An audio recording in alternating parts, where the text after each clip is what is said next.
Bapak, Ibu, dan saudara-saudara yang terkasih di dalam Tuhan Yesus Kristus, kami mengucapkan selamat pagi dan selamat beribadah. Sebelum kita akan mengawali akan ibadah pada pagi ini, kami mohon perhatiannya sebentar. Akan saya bacakan Warta Jemaat edisi 6 November 2022. Ulang tahun, Majelis Jemaat beserta seluruh anggota jemaat dan simpatisan GKI Sragen mengucapkan selamat ulang tahun bagi 1. Bapak Ibnu Joko tanggal 9 November, 2. Ibu Gloria Siktiowati tanggal 11 November, 3. Ibu Suharmi tanggal 11 November, 4. Ibu Swandayani tanggal 11 November, yang kelima Ibu Sringati tanggal 12 November, dan yang keenam adalah Saudara Salvano Matthew Christian tanggal 12 November. Kebaktian sore terhitung tanggal 13 November 2022 akan dilaksanakan kebaktian umum yang kedua, yaitu kebaktian sore Minggu sore. Warta selanjutnya, untuk keberangkatan ibadah Padang di Wahana Cipta Sinatria atau WCS akan dilakukan pada pagi ini. Akan berangkat bersama-sama pukul 9 pagi, kumpul di gereja. Adapun bagi Bapak, Ibu, dan Saudara, kami mohon untuk mempersiapkan dan membawa obat-obatan secara pribadi. Demikian warta selebihnya dapat dilihat pada warta tulis atau warta PDF di grup WhatsApp. Terima kasih atas perhatiannya. Diberikan saat teduh bagi kita semua. Mari kita bersaat teduh.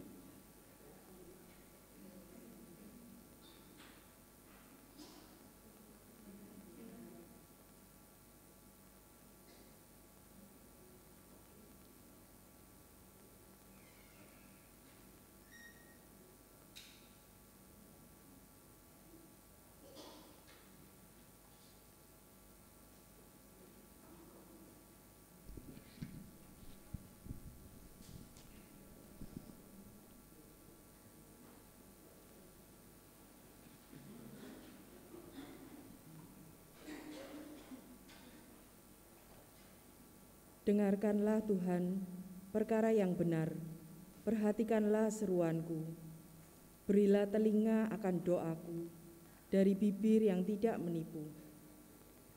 Daripada mula kiranya datang penghakiman, matamu kiranya melihat apa yang benar. Aku berseru kepadamu, karena Engkau menjawab aku, ya Allah.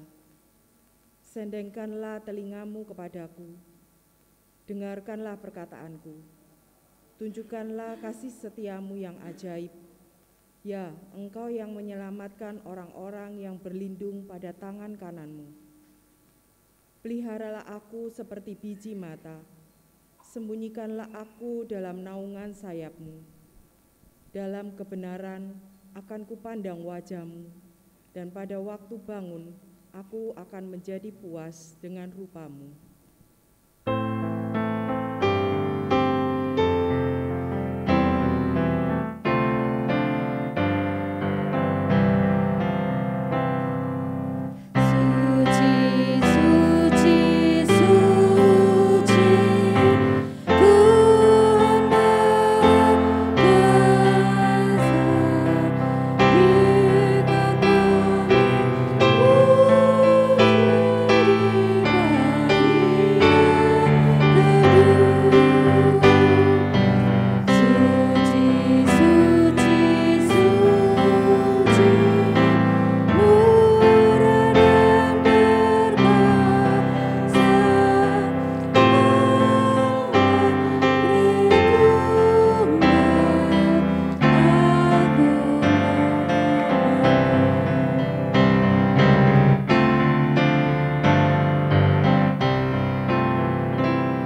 Pertolongan kita adalah di dalam nama Allah Tritunggal yang Maha Kudus, yang kasih setianya kekal untuk selama-lamanya.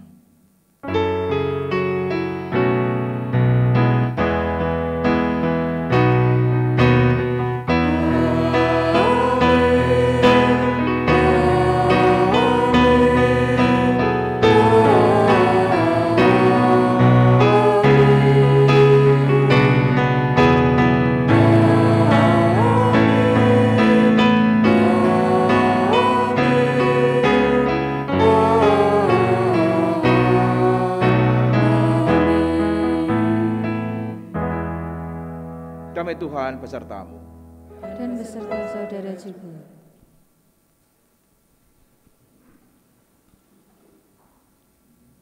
Salam sejahtera untuk kita semua yang rindu akan hadirat Tuhan, yang sungguh-sungguh mau datang beribadah kepadanya. Hari ini kita akan menggumuli sebuah tema, Dia Allah yang hidup. Melalui tema ini, kita diajak untuk mewujudkan kehidupan yang beriman kepada Allah yang hidup dan Allah orang hidup dengan memberitakan kehidupan dan pengharapan.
Sebelum kita melanjutkan ibadah ini, mari kita datang ke hadirat Tuhan dalam doa.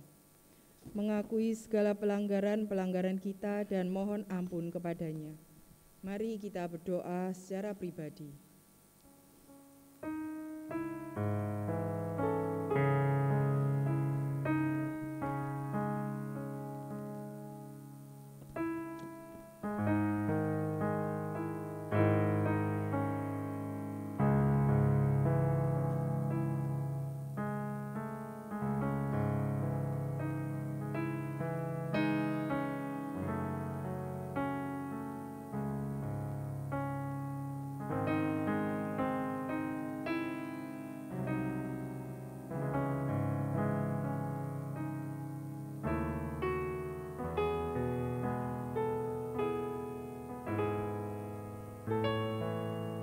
Ya Tuhan, Allah kami yang hidup, kami sadar akan diri kami yang lemah, yang seringkali tergoda oleh kehidupan duniawi, yang seringkali lupa mengelola hasrat, rasa, dan ego kami, sehingga melukai hati-hati orang di sekitar kami. Kami mohon pengampunan-Mu ya Tuhan. Kami mau belajar untuk terus berubah setiap waktu. Amin.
Bagi kita yang telah mengakui segala pelanggaran kita di hadapan Tuhan dan mau berjuang untuk memperbaiki diri kita, kita beroleh berita anugerah dari Tuhan seperti yang tertulis di dalam 2 Tesalonika pasal 2 ayat yang 14. Untuk itulah Ia telah memanggil kamu oleh Injil yang kami beritakan, sehingga kamu boleh memperoleh kemuliaan Yesus Kristus Tuhan kita. Demikianlah berita anugerah dari Tuhan. Syukur kepada Allah. Salam damai. Salam damai.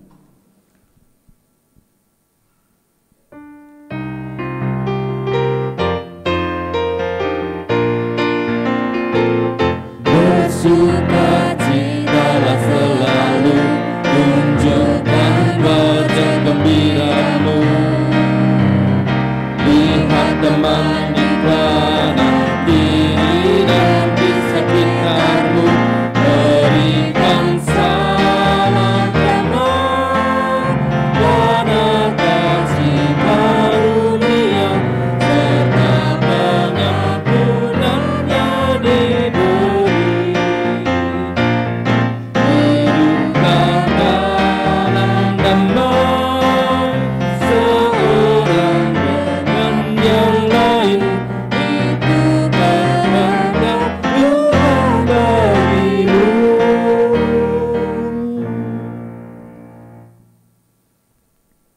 Dalam lautan yang kelam, dalam dosa kita tenggelam. Namun Tuhan Yesus hadir bagi kita untuk meraih kita, menyelamatkan kita, dan menempatkan kita bersama-sama dengannya dalam kemuliaan. Kasih-Nya yang kudus patut kita balas dengan segala keberadaan diri kita seutuhnya.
Mari kita berdoa. Kasih-Mu begitu kudus dan besar dan luar biasa, boleh kami alami, boleh kami rasakan di dalam kehidupan kami hingga saat ini. Dalam lautan yang kelam, ketika kami berjumpa dengan ombak badai, Engkau hadir untuk memberikan kami arah dan tujuan hidup kami. Ketika kami berjumpa dengan kerikil-kerikil tajam di hadapan kami, Engkau juga hadir untuk menopang kami, bahkan menggendong kami. Sungguh kasih-Mu begitu luar biasa kami rasakan di dalam hidup kami waktu demi waktu. Dan sungguh layak kami mengucap syukur kepada-Mu ya Tuhan, melalui keberadaan hidup kami seutuhnya. Kasih-Mu yang kami rasakan detik tiap detik, menit tiap menit, boleh terus meneguhkan kami, boleh terus mengokohkan kami. Termasuk juga melalui pemberitaan firman yang akan kami rasakan bersama-sama, yang menjadi bentuk kasih-Mu kepada kami, menjadi bentuk pengajaran-Mu, menjadi bentuk bimbingan-Mu di dalam kehidupan spiritualitas kami. Kiranya Engkau yang memampukan kami, Engkau yang menolong kami. Dan kiranya kuasa Roh Kudus-Mu tercurah di dalam hati, jiwa, dan pikiran kami. Sehingga firman-Mu yang akan kami dengarkan bersama-sama, yang akan kami renungkan bersama-sama, boleh kami pahami dengan sungguh-sungguh. Boleh kami resapi, boleh kami hayati di dalam hidup kami. Dan boleh kami ejawantahkan di dalam setiap perilaku hidup kami, tutur sapa kami. Pakailah hamba-Mu di dalam segala kelemahannya. Karena hamba-Mu bukanlah sosok yang sempurna. Tapi biarlah apa yang ia sampaikan boleh seturut dengan kehendak-Mu saja. Dan di dalam ketidaksempurnaannya, Engkau saja yang menyempurnakan di dalam setiap hati kami ya Tuhan. Bapa yang baik, kami siap menyambut sabda-Mu. Amin. Bacaan Alkitab kita pada pagi hari ini diambil dari Injil Lukas pasal 20 ayat 27 hingga 38.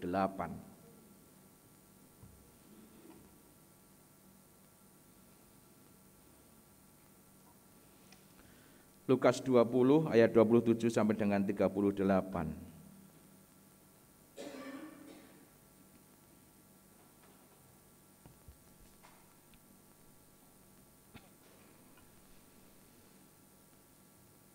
Maka datanglah kepada Yesus beberapa orang Saduki yang tidak mengakui adanya kebangkitan.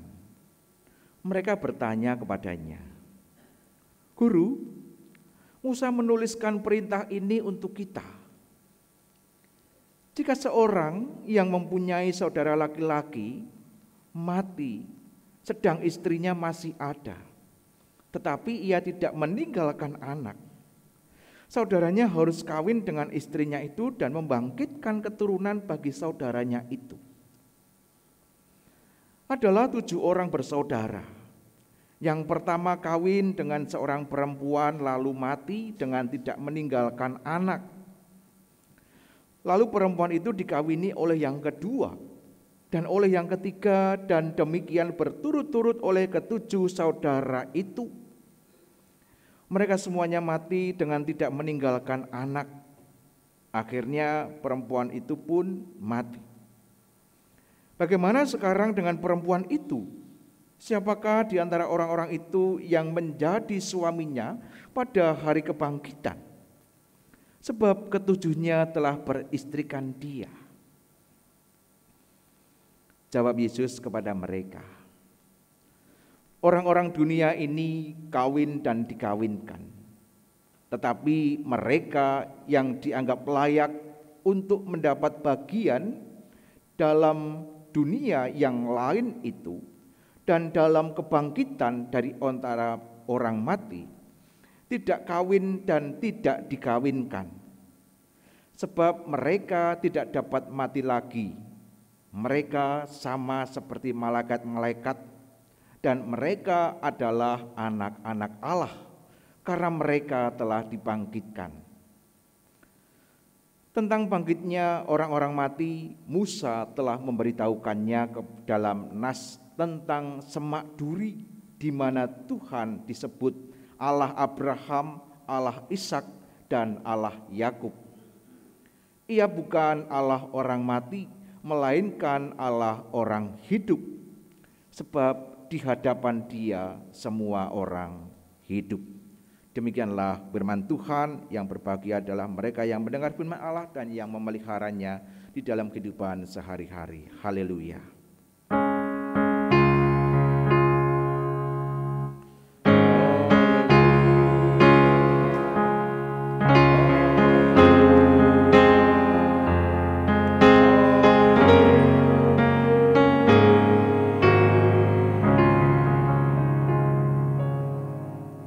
Selamat pagi. Sehat semuanya ya? Amin, sehat semuanya. Dan kiranya damai sejahtera Tuhan hadir di dalam hati kita, di dalam pikiran kita, sehingga kita boleh merasakan damai sejahtera di dalam kehidupan kita secara utuh. Bapak Ibu yang dikasihi Tuhan, ada seorang penyanyi yang menyanyikan sebuah lagu. Yang syairnya saya nggak bisa nyanyinya, tapi syairnya seperti ini. Cinta itu kadangkala tak ada logika. Siapa nyanyi? Agnes Mo, wah terkenal ya, cukup familiar dengan lagu ini. Cinta itu kadangkala tak ada logika.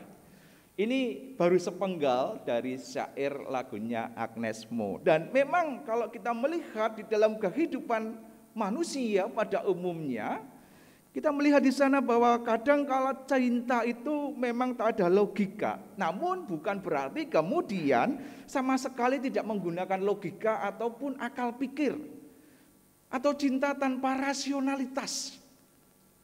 Tentunya kalau kita bicara soal cinta, pasti juga ada bicara soal rasionalitas.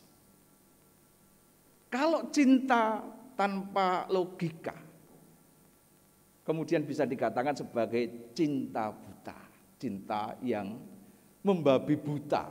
Nah, cinta yang membabi buta. Babi buta ini kayak apa toh? Nah, repot mau menggambarkan ya. Seekor babi yang buta. Itu babi itu pasti pepatahnya menggunakan gambaran babinya itu babi hutan, bukan babi yang biasa dipelihara itu.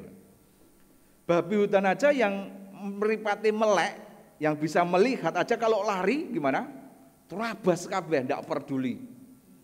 Apalagi yang matanya buta, tidak tahu arah kemana-mana. Cinta yang membabi buta. Nah, bagaimana cinta yang membabi buta ini? Pokoknya aku kudu karo kae. Wah, wis nganggo istilah pokoknya wis angel judulnya kan. Pokoknya gitu kan. Pokoknya aku sudah cinta mati dengan si A. Mau hidup sengsara, mau hidup terluka, bahkan sampai disakiti setiap hari, pokoknya aku sudah cinta. Tidak ada yang lainnya. Tidak apa-apa walaupun harus menderita. Wah, ini kan cinta yang membabi buta, cinta buta. Nah, kebalikannya dari cinta buta ini apa? Cinta yang bersyarat. Cinta yang penuh dengan persyaratan-persyaratan. Aku mau mencintaimu kalau A, B, C, D, E, F, G, bla bla bla bla bla, dan seterusnya dan seterusnya. Dengan berbagai macam persyaratan yang tentunya itu menguntungkan diri pribadi. Menguntungkan diri sendiri. Ini menjadi dua ekstrim yang berbeda, ada ekstrim kanan, ekstrim kiri. Padahal kalau kita berbicara soal cinta, itu bicara soal perasaan, tentunya bukan hanya bicara soal perasaan saja, ada logika yang harus diimbangkan di sana. Ada keseimbangan antara perasaan dan juga rasio, ada logika, itu rasionya harus berimbang. Nah, bagaimana dengan iman? Bagaimana dengan iman kita di dalam kehidupan kita bersama-sama mengikut Tuhan Yesus? Apakah ada iman yang buta? Apakah ada iman yang membabi buta di dalam kehidupan umat Tuhan? Saya pikir kalau kita melihat dunia yang lebih luas, kita bisa melihat ada banyak sekali iman yang membabi buta. Kondisi awal-awal pandemi, orang gempar dengan namanya virus C-19. Ada umat-umat Tuhan yang mengatakan, oh enggak apa-apa, ini cukup ditengkeng saja. Dalam nama Yesus besoklah hilang gitu kan. Sembuh gitu kan. Tapi nyatanya banyak hamba-hamba Tuhan, banyak aktivis-aktivis gereja Tuhan tumbang. Ternyata ditengkeng tidak mampu, tidak mandi nek bahasane. Ini cinta yang terlalu buta di dalam kehidupan umat Tuhan. Itu yang pertama contohnya. Contoh yang kedua, ketika melihat, membaca di dalam Alkitab ini ada berbagai mukjizat Tuhan yang muncul. Nah, karena kita melihat ini ada di Alkitab, maka harus ada, dalam tanda petik, harus ada di dalam kehidupanku. Ini juga kemudian imannya menjadi iman yang buta. Mengharuskan apa yang tertulis di dalam Alkitab ini terjadi di dalam kehidupan kita. Tuhan membangkitkan Lazarus yang hidup. Wah, zaman itu Lazarus hidup dibangkitkan Tuhan. Berarti zaman sekarang pada masa kini tidak menutup kemungkinan orang yang mati itu didoakan sama Pak Pendeta, sama gembala Tuhan, bisa hidup lagi. Wah, ini menantang Tuhan juga ini. Iman yang membabi buta. Tuhan Yesus menyembuhkan orang yang sakit kusta. Menyembuhkan orang yang buta, orang yang tuli. Ketika kita mengalami kebutaan, ketika kita mengalami gangguan kesehatan, ketika kita mengalami sakit, kemudian kita berpikir, mukjizat itu harus terjadi dalam diriku. Ini juga menjadi iman yang buta di dalam kehidupan kita sebagai umat Tuhan. Kalau semuanya tidak terjadi di dalam hidupku, berarti aku ada yang tidak beres. Masih ada dosa-dosa yang harus dibersihkan, yang mengganjal, yang harus diselesaikan. Ketika aku hidupnya hanya pas-pasan, bahkan makan untuk sehari 2 kali aja masih repot. Apalagi untuk nyukupi anak istri, apalagi untuk jagong sana jagong sini. Padahal di dalam Alkitab dikatakan Tuhan mencukupkan semuanya. Loh, kok Tuhan mencukupkan, tapi dalam hidupku kok tidak ada seperti itu.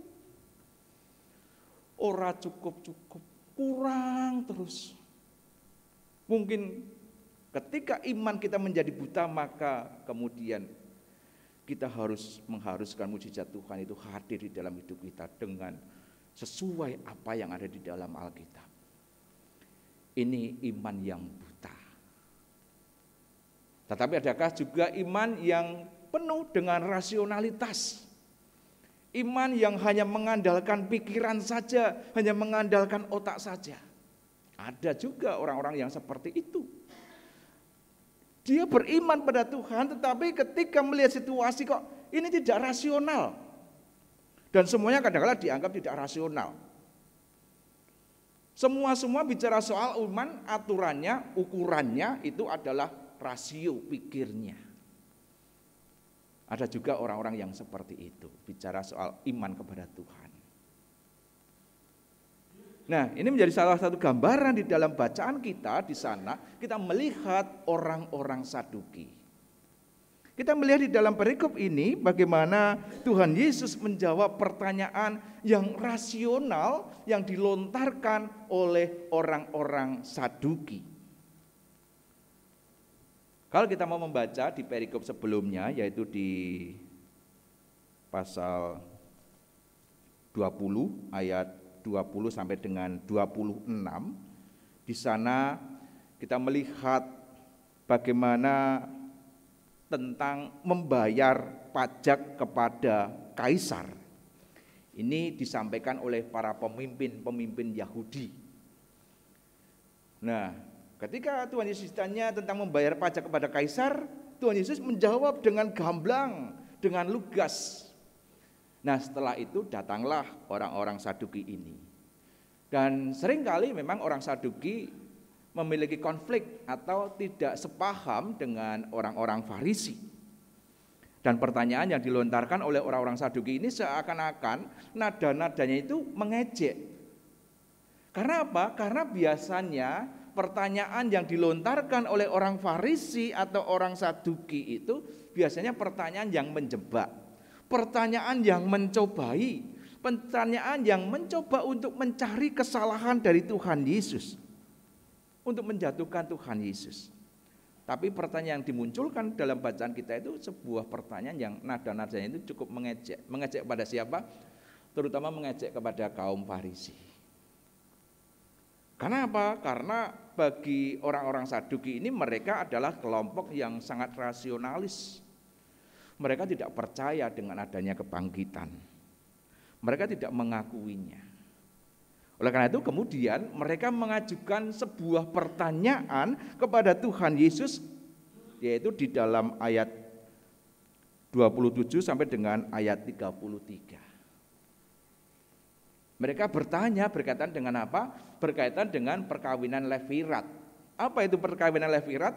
Perkawinan ipar.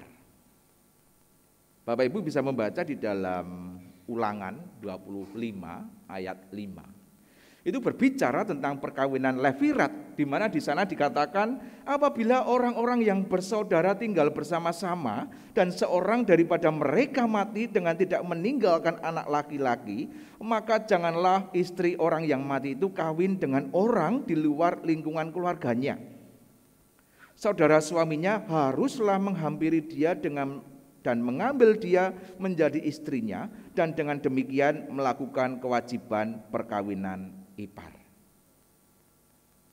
Perkawinan levirat. Tujuannya untuk apa? Tujuannya untuk memperoleh keturunan bagi saudaranya yang meninggal. Tujuannya itu. Di dalam Ulangan 25 ayat yang ke-6 di sana dikatakan, maka anak sulung yang nanti dilahirkan perempuan itu haruslah dianggap sebagai anak saudara yang sudah mati itu. Supaya apa? Supaya nama itu jangan terhapus dari antara orang mati. Untuk mempertahankan garis keturunan, maka dilakukanlah yang namanya perkawinan levirat. Salah satu contoh yang bisa kita baca kalau Bapak Ibu juga mau melihat ada di dalam Kejadian pasal 36. Dalam ayat 6 sampai 8 di sana bicara soal perkawinan dari anak Yehuda yang bernama Er. Dia memiliki istri yang bernama Tamar, dilalah Er-nya ini mati. Nah, adiknya Er ini yang bernama Onan diminta untuk menikahi, istilahnya ya dalam bahasa Alkitab menghampiri Tamar. Agar apa? Kalau Onan sama Tamar memiliki anak, nah anaknya inilah yang kemudian dianggap yang pertama dianggap sebagai anak dari Er, kakaknya Onan. Ini sebuah contoh peristiwa perkawinan levirat di dalam tradisi Yahudi di dalam Perjanjian Lama. Namun demikian di dalam kehidupan pada zaman Tuhan Yesus, perkawinan levirat ini sudah sangat jarang terjadi. Boleh dikatakan kalau bahasanya ya wis ora ono gitulah. Karena sangat jarang terjadi perkawinan levirat ini. Jadi pertanyaannya orang Saduki ini seakan-akan ya rodok-rodok lebay gitulah. Wong wis zaman itu sudah tidak ada lagi perkawinan levirat kok ya ditakokke gitu kan. Hanya sekedar apa? Untuk mengejek. Untuk mengejek. Nah, merespon apa yang disampaikan oleh orang-orang Saduki ini, Tuhan Yesus kemudian menjawab, memberikan jawaban, yaitu di dalam ayat 34 sampai dengan ayat 38. Ini menjadi respon dari Tuhan Yesus terhadap pertanyaan yang disampaikan oleh orang Yahudi, oleh orang-orang Saduki. Jawaban yang pertama, dia atau Tuhan Yesus ini menolak pemahaman yang populer tentang kebangkitan. Seperti yang dituliskan di dalam ayat 34 sampai dengan ayat yang 36. Tuhan Yesus menolak pemahaman populer tentang kebangkitan. Nah, pemahaman populer pada masa itu pemahaman yang seperti apa tentang kebangkitan ini? Pada saat itu pemahaman tentang kebangkitan adalah kondisi di mana manusia itu sama ketika berada di dunia dan ada ketika setelah meninggal. Artinya di dunia yang setelah meninggalnya itu. Tetapi jauh lebih sempurna. Kondisinya sama tetapi jauh lebih sempurna. Bahkan segala keinginan yang ada di dunia itu belum tercapai, belum terpenuhi. Itu di dunia sana itu nanti akan dipenuhi, akan dicapai oleh orang yang mati ini. Ini pemahaman yang populer berkaitan dengan kebangkitan pada masa itu. Jadi boleh dikatakan yang cacat fisik, yang kehilangan kaki, yang kehilangan tangan dan seterusnya, itu akan diperlengkapi, semua akan kembali utuh. Yang tidak punya istri di dunia nanti akan dapat istri. Yang istrinya satu nanti bisa dapat 72. Nah, gitu kan. Banyak lagi. Yang di dunia tidak punya mobil, nanti di sana akan dapat mobil dan seterusnya. Karena apa? Pemahaman mereka, keinginan-keinginan di dunia itu nanti akan dipenuhi setelah meninggal, setelah mengalami kebangkitan. Nah, inilah pemahaman yang ada pada saat itu. Dan Tuhan Yesus menolak pemahaman kebangkitan yang seperti ini. Karena Tuhan Yesus berbicara soal kebangkitan ini, dia mengatakan bahwa di saat kebangkitan itu tidak ada kawin-mawin. Tidak perlu keturunan lagi. Lah untuk apa? Lang hidupnya sudah kekal. Hidupnya sudah kekal, untuk apa kawin-mawin mendapatkan keturunan lagi? Karena kalau di dalam pemahaman kita di dunia ini, kalau menikah kemudian mendapatkan keturunan, artinya kan untuk apa? Untuk meneruskan nama kan. Untuk meneruskan sejarah. Tapi dalam pemahaman yang disampaikan oleh Tuhan Yesus tidak seperti itu. Ketika orang sudah dibangkitkan, mereka mengalami hidup yang kekal, mereka tidak butuh keturunan. Ini di sini. Jadi kepentingan mendapatkan keturunan itu tidak diperlukan lagi. Karena apa? Karena mereka seperti malaikat, seperti yang dikatakan di dalam ayat 36. Sebab mereka tidak dapat mati lagi, mereka sama seperti malaikat-malaikat, dan mereka adalah anak-anak Allah. Tubuh mereka bukan lagi tubuh yang fana, yang bisa tergores dengan pisau dan mengeluarkan darah. Tubuh mereka adalah tubuh rohani yang berbeda dengan tubuh kefanaan yang ada di dunia ini. Ini jawaban Tuhan Yesus yang pertama. Kemudian jawaban Tuhan Yesus yang kedua yang ada di dalam ayat 37 dan 38. Tuhan Yesus mencoba untuk mengulang apa yang ada di dalam perjanjian lama, secara khusus di dalam Keluaran pasal 3. Ayat 2 dan 3 di sana. Ini berbicara soal apa? Berbicara soal pengalamannya Nabi Musa. Pernyataan Allah kepada Nabi Musa itu dikutip oleh Tuhan Yesus. Dan ini memberikan pesan kepada orang-orang Saduki bahwa apa? Bahwa Allah itu adalah Allah yang hidup. Jadi iman kepada Allah yang hidup ini bisa diterima. Bisa diterima oleh orang-orang Saduki. Karena mereka ini mengakui. Mereka mengakui bahwa Allah Israel itu adalah Allah yang hidup. Mereka mengakui itu. Walaupun mereka tidak mengakui tentang kebangkitan. Tapi bukankah Abraham, Ishak, dan Yakub itu juga mati? Lantas bagaimana ini? Nah, kutipan ini seakan-akan kemudian membenarkan sudut pandang dari orang-orang Saduki. Bahwa tidak ada kebangkitan orang mati. Karena apa? Allah orang Israel itu hidup, tetapi nyatanya bapak-bapak mereka Abraham, Ishak dan Yakub mati. kan gitu. Mereka tidak percaya akan kebangkitan. Dan memang Allah memang hidup, tetapi leluhur mereka mati. Dan kalau kita melihat di dalam ayat 38, Tuhan Yesus mengatakan, Ia bukan Allah orang mati, melainkan Allah orang hidup. Sebab di hadapan Allah orang hidup. Sebab di hadapan Dia semua orang hidup. Nah, pernyataan Tuhan Yesus di dalam ayat 38 ini hendak memperjelas maksudnya. Yaitu Allah bukanlah hanya Allah Abraham, Ishak dan Yakub saja selama mereka hidup. Meskipun leluhur mereka, bapak leluhur mereka sudah mati, tetapi hubungan mereka dengan Allah itu tidak putus karena kematian.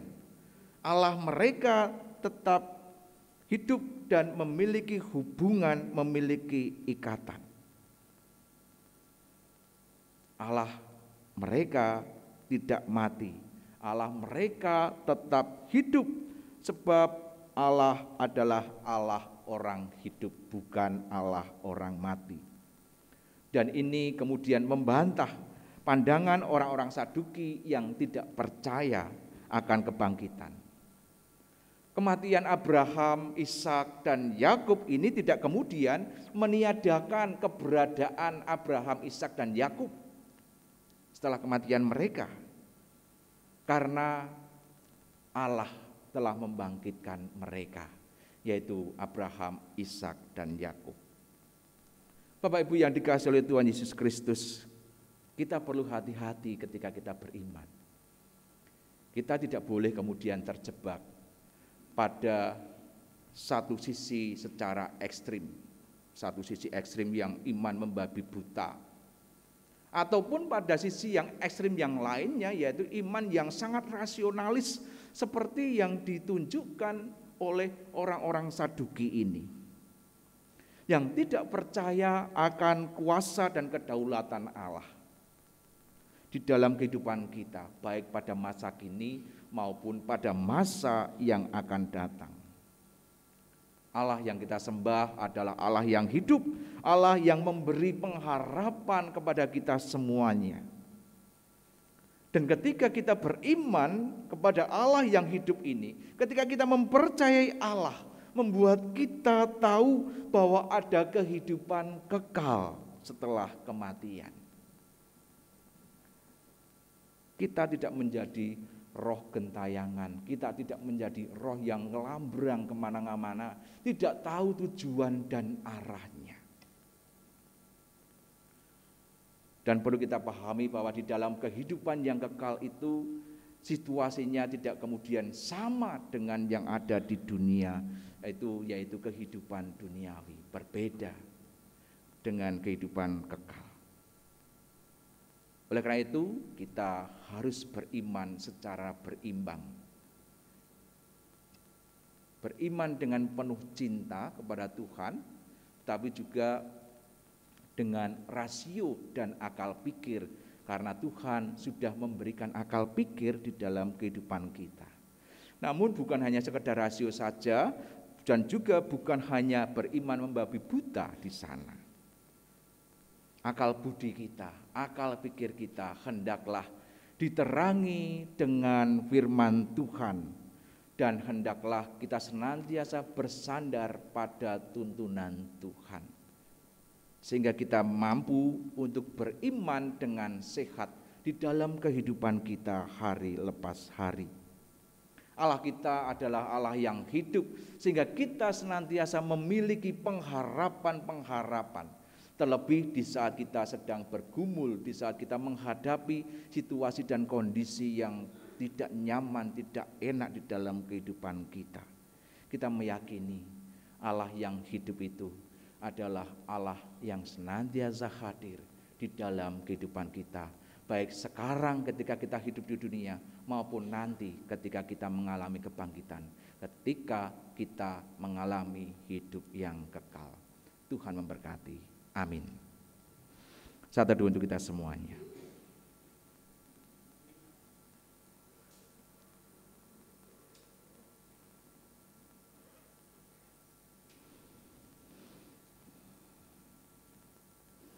Satu sudah selesai.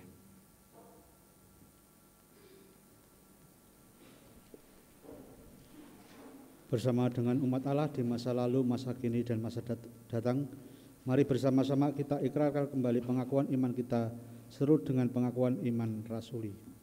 Aku percaya kepada Allah, Bapa yang Maha Kuasa, Khalik langit dan bumi, dan kepada Yesus Kristus, anaknya yang tunggal Tuhan kita, yang dikandung dari Roh Kudus, lahir dari anak darah Maria, yang menderita sengsara, di bawah pemerintahan Pontius Pilatus, disalibkan, mati dan dikuburkan, turun dalam kerajaan maut.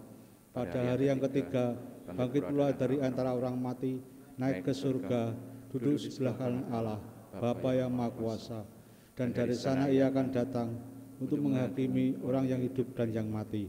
Aku percaya kepada Roh Kudus, gereja yang kudus dan am, persekutuan orang kudus, pengampunan dosa, kebangkitan orang mati, dan hidup yang kekal.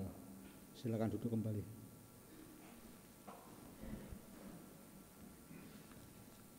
Mari kita berdoa. Allah yang Maha Baik, Allah yang penuh kasih, kami bersyukur untuk sebagian firman-Mu yang boleh kami rasakan bersama-sama. Kami boleh menghayati bahwa Engkau adalah Allah yang hidup. Engkau adalah Allah yang senantiasa hadir di dalam kehidupan umat-Mu, baik pada saat kami ada di dunia ini maupun ketika kami mengalami kebangkitan dalam hidup yang kekal.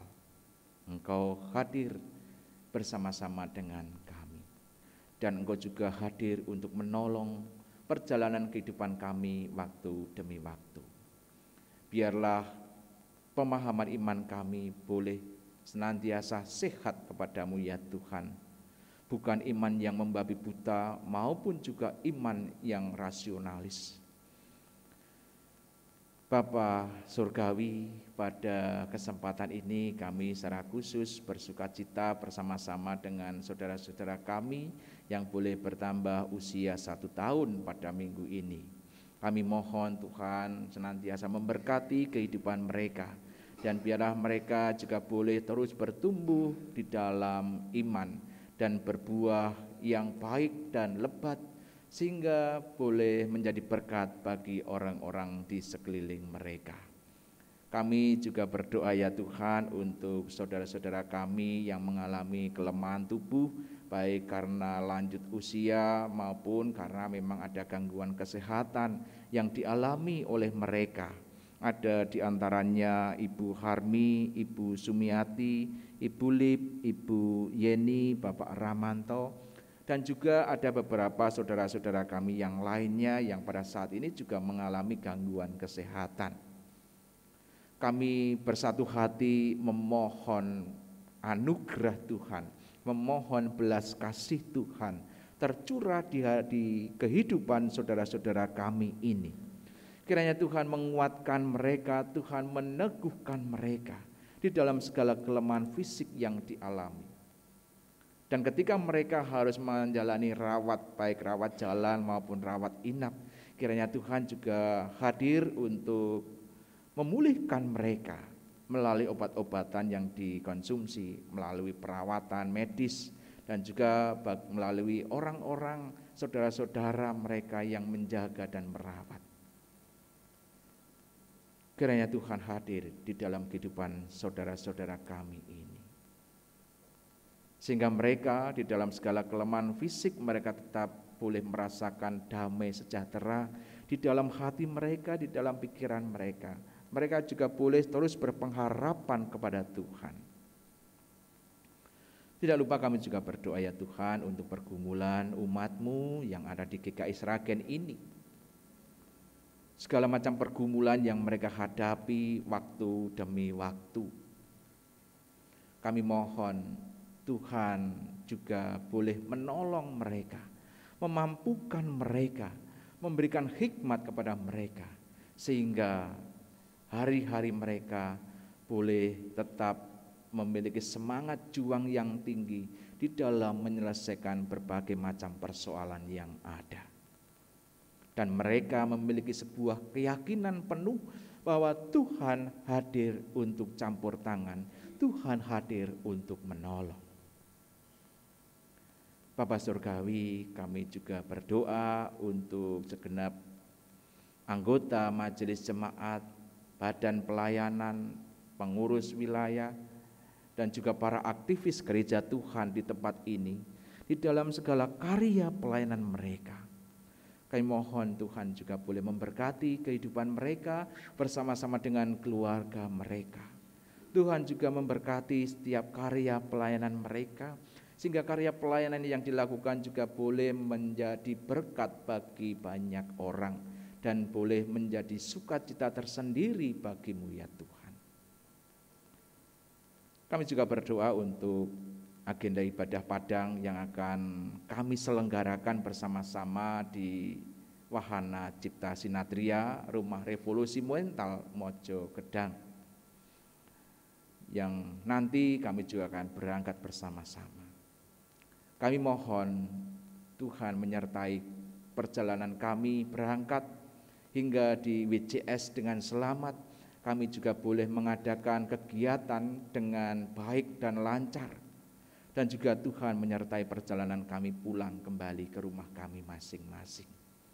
Biarlah rangkaian acara ibadah Padang yang akan berlangsung itu juga boleh memberikan dampak yang baik di dalam kehidupan kami, secara khusus kehidupan kami bergereja bersama-sama dengan komunitas umat Tuhan di GKI Sragen. Kami juga berdoa untuk rencana pembukaan kembali ibadah yang kedua di minggu depan ya Tuhan, yaitu ibadah sore. Kami menyadari akan keterbatasan kami.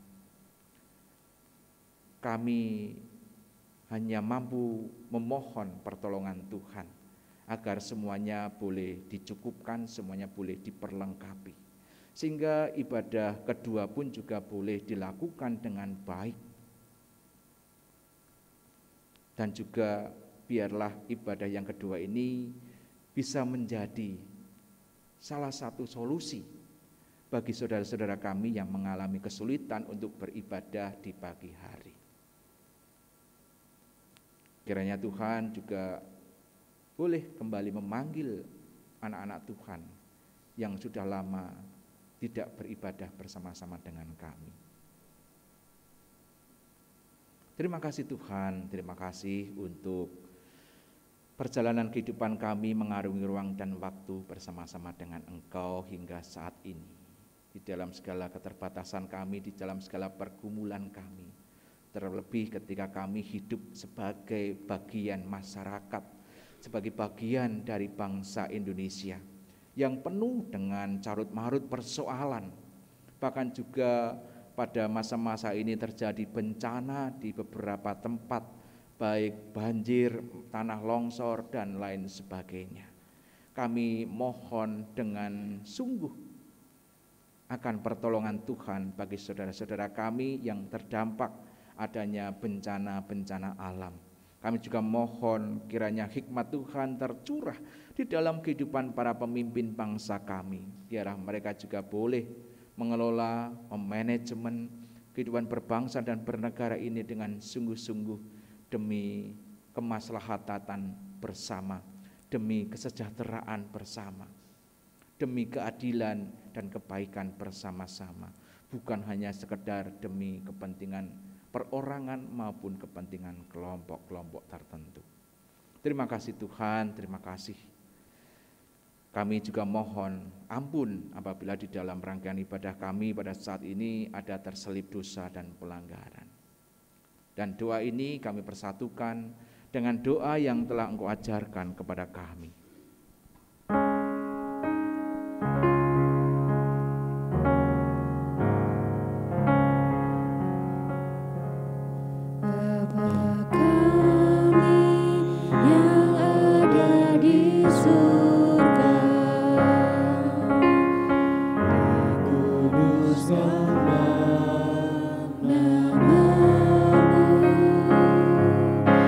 Datanglah kerajaan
Tiba saatnya kita mengucap syukur melalui persembahan bagi perbendaharaan rumah Tuhan. Seraya mengingat firman Tuhan dalam 1 Tawarik 16 ayat 8 sampai dengan 10. Bersyukurlah kepada Tuhan, panggillah namanya, perkenankanlah perbuatannya di antara bangsa-bangsa, bernyanyilah baginya, bermazmurlah baginya, percakapanlah segala perbuatannya yang ajaib. Bermegahlah di dalam namamu yang kudus, biarlah bersuka hati orang-orang yang mencari Tuhan. Persembahan dikumpulkan setelah ibadah selesai.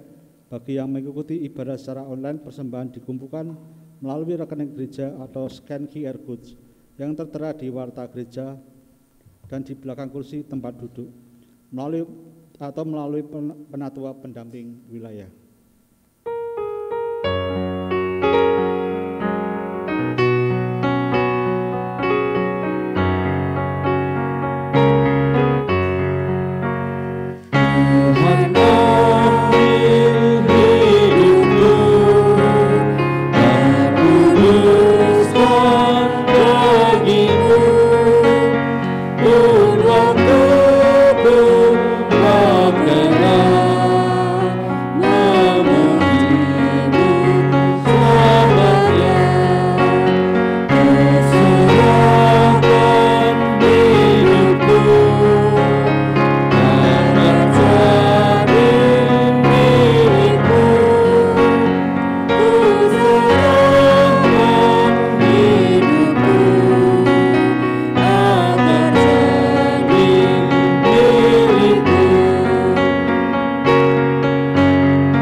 Bapa dalam surga, Tuhan yang penuh dengan berkat dan kelimpahan, kami anak-Mu yang takkan pernah kekurangan. Melalui persembahan yang kami kumpulkan pada saat ini, kami belajar untuk mengucap syukur. Sebab kami sadar bahwa Engkau telah memberkati kami dalam setiap langkah kerja kami. Engkau telah berkenan untuk mencukupkan kepenuhan kehidupan hidup kami. Pada saat ini kami mengaturkan ungkapan syukur kami di hadapan-Mu. Terimalah persembahan kami ini, kuduskanlah persembahan ini, sehingga berkenan di hadapan-Mu. Dan kiranya Engkau berkenan untuk memakai kehidupan kami, untuk menjadi alat bagi kemuliaan-Mu. Dalam nama Tuhan Yesus kami berdoa dan mengucap syukur. Amin.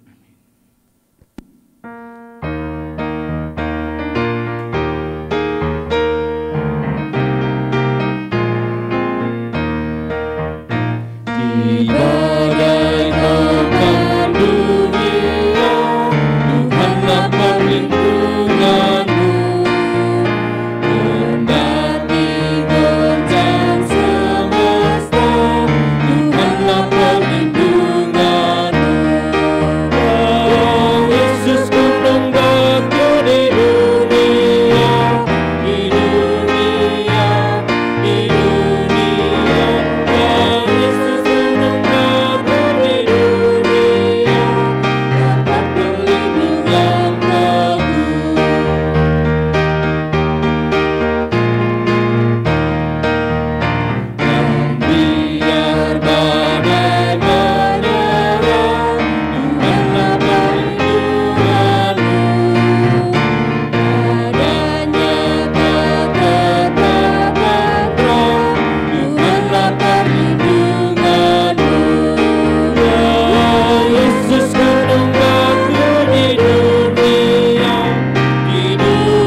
Tundukkanlah hatimu kepada Tuhan. Mendengarkan hati kami kepada Tuhan. Jadilah saksi Kristus dalam setiap laku hidupmu. Kami siap menjadi saksinya melalui seluruh hidup kami, Terpujilah Tuhan. kini dan selamanya. Pulanglah dalam damai sejahtera untuk menjadi saksinya dalam hidup sehari-hari dengan iringan berkat Tuhan. Tuhan memberkati engkau dan melindungi engkau. Tuhan menyinari engkau dengan wajah-Nya dan memberi engkau kasih karunia. Tuhan menghadapkan wajah-Nya kepadamu dan memberi engkau damai sejahtera dari sekarang sampai Maranatha. Haleluya. Amin.